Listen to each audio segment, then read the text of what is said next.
Go. It's April 24th, 2024, and I'm with the highly decorated World War II combat veteran, John Jekovich. True?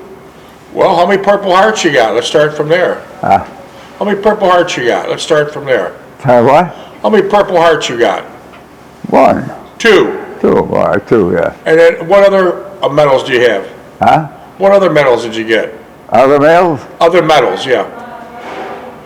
Good conduct and, Bronze Star. what the hell? Bronze Star. Yeah, and all that. So here I go. Yeah. I'm with John Jekovich, highly decorated World War II veteran. Oh, Jesus. Yes, don't be modest. It wasn't until you're 97 you even start talking about the war. And we're here now broadcasting from the underground command post deep in the bowels of a hidden bunker, somewhere under the brick and steel of a nondescript building. Here we go with John Jekovich, and we're on chapter 9 of his book, Their Mother's Son, and it's on page 218. It's called Crossing the Channel. Crossing the Channel. Before I start reading and having John Jekovich tell us a little about crossing the channel, Crossing the what? Crossing the channel. Crossing the channel. Before I start reading Crossing the English Channel with John Jekovich, I can't help but thinking, when I was driving here today, I seen young girls and guys, 17, 18, 19, the same age as when John Jekovich and all the other young men were fighting for this country in Germany during World War II, namely the Battle of the Bulge. These guys gave it their all, and they loved and they respected the flag. They did what they had to do to keep the United States free. Now, I was driving here, I'm listening to the radio, and there's youngsters that are going to these major universities, Columbia, Yale, and Harvard, $100,000 plus year tuition, and they're burning the flag and stating, "Kill Americans." I can't believe What? Who? these youngsters or colleges are burning the flag. You must have seen it on TV, and stating, "Kill Americans, Americans." And now I can't think of the contrast between the generation of John Jekovich and his military soldiers during World War II and these scumbags today. Yeah. It's absolutely disgusting. Have you seen that on the news about youngsters burning the flag? Oh, yeah. What do you think of that? What the hell? They got nothing to do. They have nothing to do. They come from rich parents that have been small all their life. Yeah. And then they probably got an IQ of 160, so they get they'll get a good job and everything else.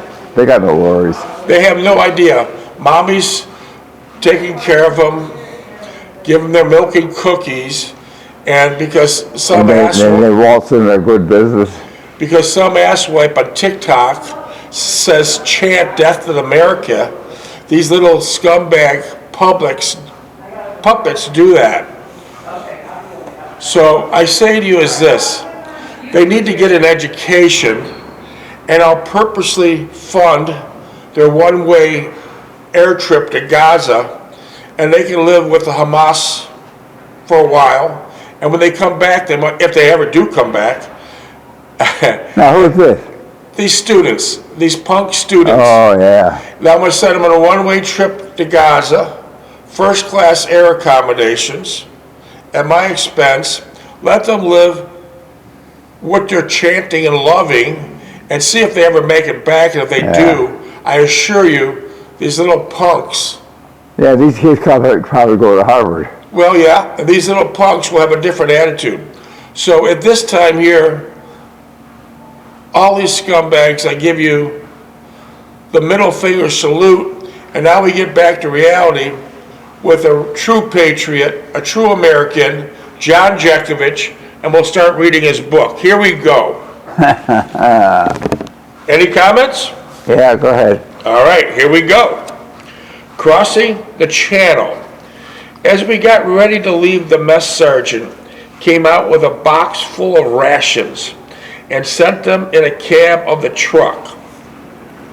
He then said with a slight grin on his face, "Give them to your civilian friends with compliments and enjoy."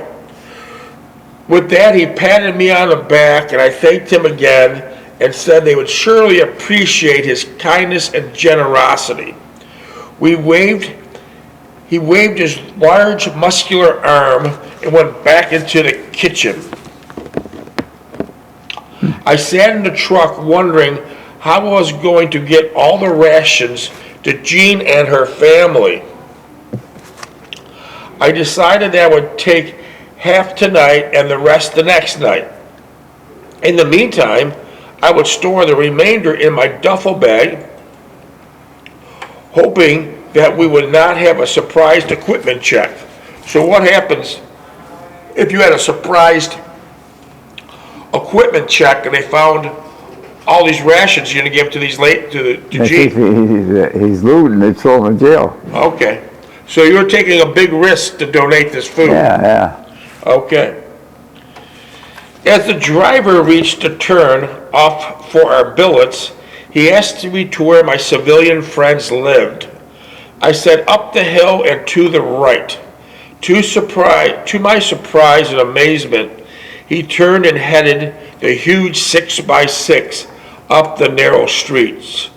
How did the 6x6 even fit on those streets? No, that time, yeah. Very tight. Yeah.